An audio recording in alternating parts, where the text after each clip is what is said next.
Hey everyone, welcome to easy pharma. तो guys, आज का हमारे यहाँ पे टॉपिक रहेगा थ्रोम्बोलाइटिक ड्रग। अब देखिए, थ्रोम्बोलाइटिक ड्रग हमारी क्या होती है, इनको फुल डिटेल में यहाँ पे हम डिस्कस करने वाले हैं। तो जैसे सब्जेक्ट हमारे यहाँ पे चला है pharmacology D pharma second year का अकॉर्डिंग टू न्यू सिलेबस।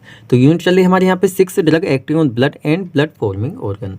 तो इसके अंदर 3 वीडियो लेक्चर पहले हम डिस्कस कर चुके हैं। लास्ट हमने डिस्कस किया था एंटी प्लेटलेट्स एजेंट। हम देखेंगे यहाँ पे हमारा थ्रोम्बोलाइटिक ड्रग। इसी के साथ में हमारी यूनिट यहाँ पे कंप्लीट हो जाएगी। तो चलिए देख लेते हैं थ्रोम्बोलाइटिक ड्रग हमारी क्या होती हैं। अब देखिए, हमारी जो थ्रोम्बोलाइटिक ड्रग होती है, इसको एक और नाम से यहाँ पे हम जानते हैं, ऑल्सो नोन एज फाइब्रिनोलाइटिक्स। अब देखिए, फाइब्रिनोलाइटिक्स साथ में थ्रोम्बोलाइटिक, एक तरह से नाम हमारे चेंज है लेकिन मीनिंग हमारे यहाँ पे सेम निकलता है। तो चलिए, हमारे जो थ्रोम्बोलाइटिक यहाँ पे पूरा ही नाम है, इसको हम 2 जगह यहाँ पे तोड़ लेते हैं अच्छी तरीके से इसको समझने के लिए। जैसे फर्स्ट हमारे यहाँ पे होता है थ्रोम्बो, जिसका मीन्स होता है यहाँ पे एक तरह से हम कह सकते हैं थ्रोम्बस। देखिए, थ्रोम्बस जिसको एक तरह से हिंदी में हम कहते हैं मतलब थक्का, और एक तरह से क्लोट जिसको पीछे से हम स्टडी करते आ रहे हैं। तो आई थिंक आपको पता होगा क्लोट थक्का हमारा क्या होता है। तो इसका हाफ जिसका मीन्स होता है यहाँ पे लाइटिक, तो लाइटिक्स का एक तरह से मीन्स होता है यहाँ पे ब्रेक डाउन, एक तरह से तोड़। यहाँ पे एक तरह से डेफिनेशन हम यहीं से इसकी प्रिपेयर कर सकते हैं। सीधा हम कह सकते हैं थ्रोम्बोलाइटिक्स या एक तरह से फाइब्रिनोलाइटिक्स, ये हमारे ऐसे एजेंट होते हैं जिनका यूज़ हम कहाँ पे करते हैं, जो हमारी ब्लड की क्लोटिंग होती है, थक्का होता है, उसको ब्रेक डाउन करने के लिए, एक तरह से तोड़ने के लिए। यानी क्लोट को, थ्रोम्बस को तोड़ने के लिए फाइब्रिनोलाइटिक्स या थ्रोम्बोलाइटिक ड्रग का हम यूज़ करते हैं। ये एक तरह से हमारी यहाँ पे हो जाती है डेफिनेशन। देखिए, कंफ्यूजन आपकी यहाँ पे शुरू होगी। आप सोच रहे होंगे सर पूरी ही कैटेगरी में हम एक तरह से क्या कर रहे हैं, अभी कोएगुलेशन को, थक्के को यहाँ पे तोड़ रहे हैं। तो एक तरह से चलिए थोड़ा सा आपका डाउट यहाँ पे क्लियर कर देते हैं। जैसे हमारे फर्स्ट यहाँ पे क्या प्रोसेस थी हमारी, जो एक तरह से मान लीजिए हमारी क्या था भाई, यहाँ पे कोएगुलेशन हो रही थी। जैसे हमारे भी यहाँ पे क्या है, ब्लड वेसल्स है, इसके अंदर हमारा ब्लड है। तो इसके अंदर क्या हो रहा था, जैसे हमारे कोई कट वगैरह लगा हुआ है, तो यहाँ पे जो ब्लड की कोएगुलेशन हो रही थी, तो जो एक तरह से कोएगुलेशन हो चुकी थी उसको तो एक तरह से हम नहीं रोक रहे थे। जो हमारी न्यू फॉर्म यानी एक तरह से न्यू फॉर्मिंग कोएगुलेशन थी, नया बनने वाला क्लोट था, उसको रोकने के लिए हम यूज कर रहे थे एंटी कोएगुलेंट्स एजेंट का। सेकंड यहाँ पे हमने देखा था, जैसे हमारी क्या होती है, कट वगैरह लग जाता है, तो यहाँ पे क्या होता है, एक तरह से प्लेटलेट्स का एग्रीगेशन हो जाता है। ऐसा लगा हमारी और कंडीशन थी जिसमें क्या होता है, प्लेटलेट्स का एग्रीगेशन होने लगता है, प्लेटलेट्स का जमावड़ा टाइप में होने लगता है, ग्रुप बना दे, जिससे एक तरह से क्या होता है, मतलब ब्लॉकेज होने लगता है। तो उस कंडीशन में प्लेटलेट्स के एग्रीगेशन को रोकने के लिए, तोड़ने के लिए, प्रिवेंट करने के लिए यहाँ पे एक तरह से हम यूज कर रहे थे किसका, मतलब एंटी प्लेटलेट्स का। अब यहाँ पे हमारा आ जाते हैं थ्रोम्बोलाइटिक्स। तो इसका हम किस तरह से यूज़ करते हैं, तो देखिए एक तरह से हमारे 3 टाइप होता है। जैसे मान लीजिए क्या है, हमारी पूरी ये प्रोसेस है, इसके अंदर हमारा ब्लड बह रहा है, तो हमें यहाँ पे मान लीजिए इंजरी हुई, इंजरी होने के बाद ब्लड यहाँ पे लॉस होने लगा। उस कंडीशन में क्या हो गया, यहाँ पे ब्लड का कोएगुलेशन हो गया। फिर जब ब्लड का कोएगुलेशन हो जाता है, मान लीजिए आपको चोट लगी, आपको कोई कट हुआ, कुछ टाइम बाद क्या हुआ, उस पर एक तरह से मतलब कोएगुलेशन हो गई, ब्लड जम गया, जिसको नॉर्मल हिंदी में कहते हैं मतलब खुरंट वगैरह, खुंट वगैरह क्या होता है, उसके ऊपर जम जाता है। अब देखिए, एक तरह से आपने देखा होगा कुछ टाइम बाद क्या होता है, जैसे हमारी यहाँ पे स्किन होती है, तो भाई बॉडी का मैकेनिज्म होता है, ऑटोमेटिकली क्या होता है, अपने आप को ये हील कर लेती है। अब इसको हील करने के बाद में जो अंदर का क्लोट है, फिर भाई ये कहाँ पे जाता है, तो एक तरह से ये फिर छूट जाता है इससे, और एक तरह से हमारे ब्लड में ये जाने लगता है कुछ इस तरह से। अब जब ब्लड में एक तरह से इस तरीके से बह रहा है, तो कहीं ना कहीं जाके क्या कर सकता है, ब्लॉकेज कर सकता है। साथ में क्या हो जाए, कहीं ना ब्लॉकेज कर लिया, एक तरह से हमारे 2 से 3 एक तरह से एक जगह मिल गए। एक तरह से क्या हो गया, मतलब कोई पतली या बोटी हमारी सभी एक तरह से मतलब चौड़ी या पतली टाइप की हमारी ब्लड वेसल्स होती हैं, मान लीजिए उसमें जाके इसने ब्लॉकेज कर दिया, तो काफ़ी सारी कंडीशन एक तरह से ये कर सकता है। जैसे वैसे हार्ट फेल वगैरह, ऑक्सीजन ब्लड का लेवल कम हो सकता है हार्ट के लिए, पंपिंग पूरी नहीं हुई, काफ़ी सारी कंडीशन हो सकती हैं। ये जो एक तरह से हमारा ब्लड पूरा ही क्लोट है, इसको यहाँ पे तोड़ने के लिए हम किसका यूज़ करते हैं, यहाँ पे थ्रोम्बोलाइटिक का। फर्स्ट में हम यूज़ कर रहे थे हमारे जो न्यू यहाँ पे कोएगुलेशन हो रही थी उसको रोकने के लिए, जो हो चुकी थी उसको रोकने के लिए हम यूज़ नहीं कर रहे थे। इसमें प्लेटलेट्स का जो एग्रीगेशन अनवांटेड फॉर्म में हो रहा था उसको रोकने के लिए, जो हमारी पूरी बॉडी की प्रोसीजर, हमारी बॉडी का अपने आप को हील कर लिया। उसके बाद जो एक तरह से हमारा थ्रोम्बस यहाँ पे थक्का जा रहा है, तो इसको एक तरह से ब्रेक डाउन करने के लिए, इसको तोड़ने के लिए हम किसका यूज़ कर रहे हैं, यहाँ पे थ्रोम्बोलाइटिक्स का। आपको समझ में आएगा एक तरह से हमारे थ्रोम्बोलाइटिक्स यहाँ पे क्या होते हैं। हमारे जो एक तरह से मतलब बना हुआ क्या है, ब्लड का क्लोट है, थ्रोम्बस है, उसको तोड़ने के लिए, ब्रेक डाउन करने के लिए एक तरह से हम यूज़ करते हैं थ्रोम्बोलाइटिक्स का। इस तरह से जैसा आप देख सकते हैं, हमने यहाँ पे इसका डायग्राम बनाया हुआ है। हमारी क्या है भाई, यहाँ पे ब्लड वेसल्स है, हमारी कोरोनरी आर्टरी वगैरह हम कह सकते हैं। तो इसके अंदर हमारा ब्लड है, ये एक तरह से हमारा थ्रोम्बस जम गया है, उसके बाद ये टूट टूट के इसके पास से जा रहा है, ये एक तरह से अनवांटेड फॉर्म में ये फॉर्म हो रहा है ब्लड वेसल्स के अंदर। तो इसको तोड़ने के लिए एक तरह से हम किसका यूज़ कर रहे हैं, हमारे ब्रेक डाउन करने के लिए थ्रोम्बोलाइटिक ड्रग का हम यूज़ कर रहे हैं। तो हमारा एक तरह से होती है यहाँ पे थ्रोम्बोलाइटिक ड्रग। अब इसकी डेफिनेशन में वही सारे यहाँ पे लिखा हुआ है, these are those drugs which are use to break. ये हमारी वो ड्रग होती है जिनके एक तरह से यूज़ किया जाता है ब्रेक करने के लिए, यानी तोड़ने के लिए, किसको, क्लोट को या थ्रोम्बस। अब देखिए एक तरह से आप इसको क्लोट कह ले, थ्रोम्बस कह ले, मीनिंग एक तरह से हमारा सेम ही आएगा। इनसाइड द ब्लड वेसल, जो हमारी क्या होती है, ब्लड वेसल्स होती है, उनके अंदर इनसाइड में होता है, तो उसको मतलब इनसाइड से तोड़ने के लिए, ब्रेक डाउन करने के लिए हम इनका यूज़ करते हैं। साथ में एक तरह से हम कह सकते हैं मेनली जो कोरोनरी आर्टरीज होती हैं उनके अंदर।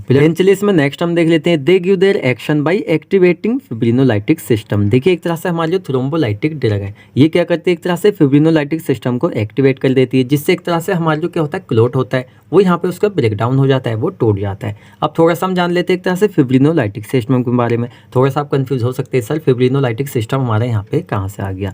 तो देखिए यहाँ पे एक तरह से हमारा जो सिलेबस है डिफार्मा सेकेंड ईयर का, तो इसमें डायरेक्टली हमसे नहीं पूछा हुआ एक तरह से कोएगुलेशन यानी ब्लड क्लोटिंग हमारी क्या होती है। लेकिन आपने D Pharma first year HAP human anatomy and physiology, तो वहाँ पर आपने डिटेल में पढ़ा होगा। एक तरह से टॉपिक था हमारे ब्लड वाले चैप्टर में ब्लड क्लोटिंग।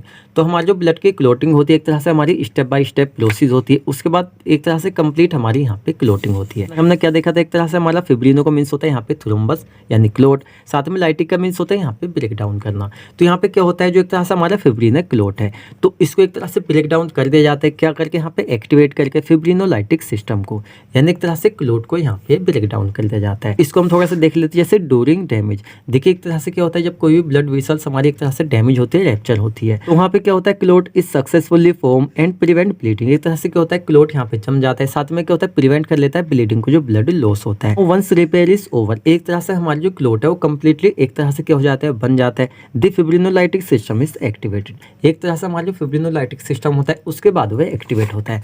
मान लीजिए एक तरह से हमारा जो क्लोट है ये पूरा एक तरह से क्या हो गया, यहाँ पे एक बार रिपेयर हो गया, इसके बाद क्या हो गया, हमारा जो फिब्रिनोलाइटिक सिस्टम है यहाँ पे एक्टिवेट हो गया।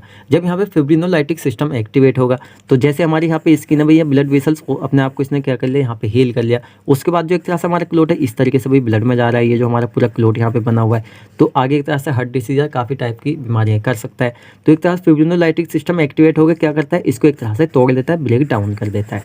इसके बाद क्या होता है, एक तरह से नॉर्मली मतलब हमारा ये हो जाता है, यानी एक तरह से जो हमारा क्लोट है यहाँ पे ये टूट जाता है, ब्रेक डाउन हो जाता है। यहाँ पे हम कह रहे हैं फिब्रिनोलाइटिक सिस्टम को एक्टिवेट करके एक तरह से ये वर्क करता है। यहाँ पे आप कंफ्यूज ना हो, एक तरह से हमारे जैसे फिब्रिन हमारा क्लोट होता है, फिब्रिनोलाइटिक एक तरह से हमारे जो क्लोट को तोड़ने वाला सिस्टम है उसकी यहाँ पे हम बात कर रहे हैं।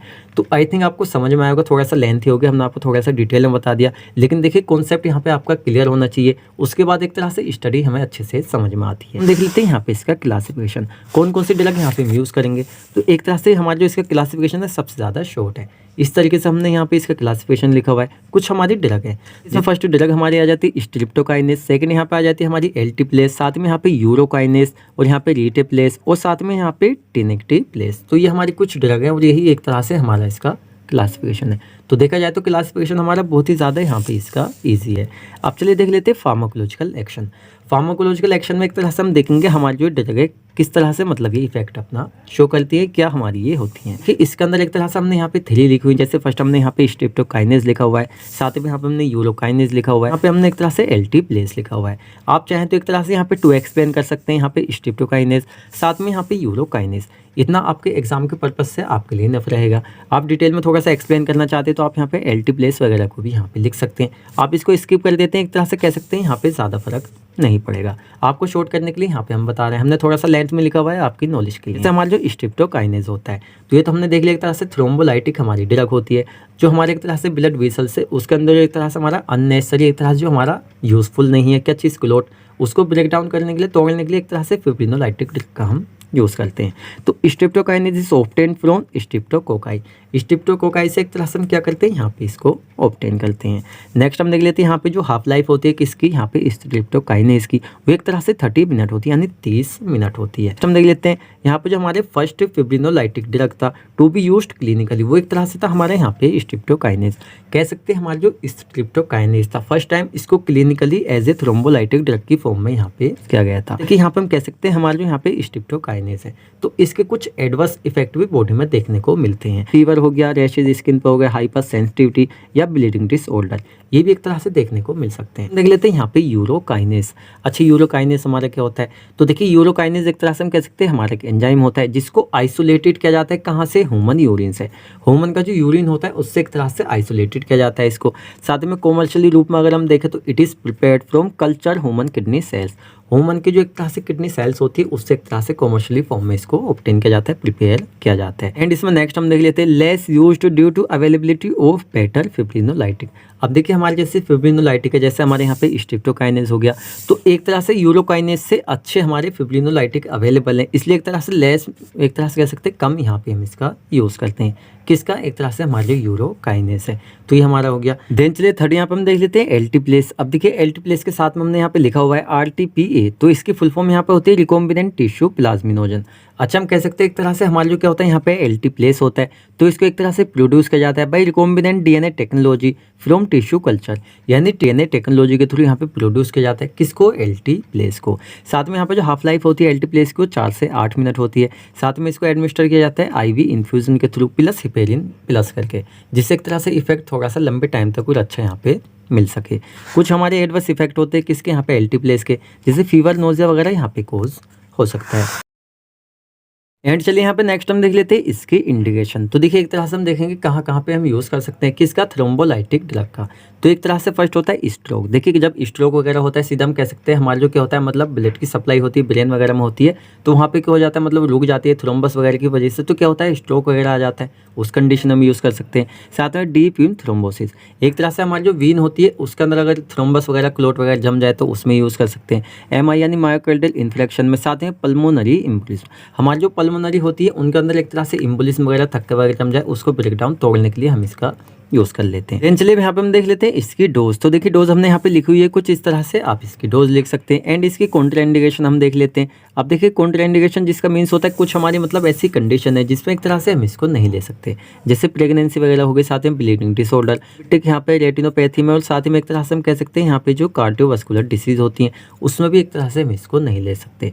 तो इस तरह से हमारी कुछ कॉन्ट्राइंडिकेशन होती हैं। तो आपका जो टॉपिक है यहाँ पे कंप्लीट हो जाता है। इसकी डेफिनेशन हमने हिंदी प्लस इंग्लिश में यहाँ पे लिखी हुई है, जो बच्चे इंटरेस्टेड है वो इसको यहाँ पे लिख सकते हैं। तो आपको वीडियो लेक्चर कैसा लगा आप में कमेंट करके बताएं। आपको वीडियो लेक्चर अच्छा लगा है तो वीडियो को लाइक करें, अपने फ्रेंड्स साथ शेयर करें, एंड आप हमारे चैनल बनाया है तो चैनल को सब्सक्राइब करें। तो मिलते हैं जल्दी ही आपसे नेक्स्ट वीडियो लेक्चर में।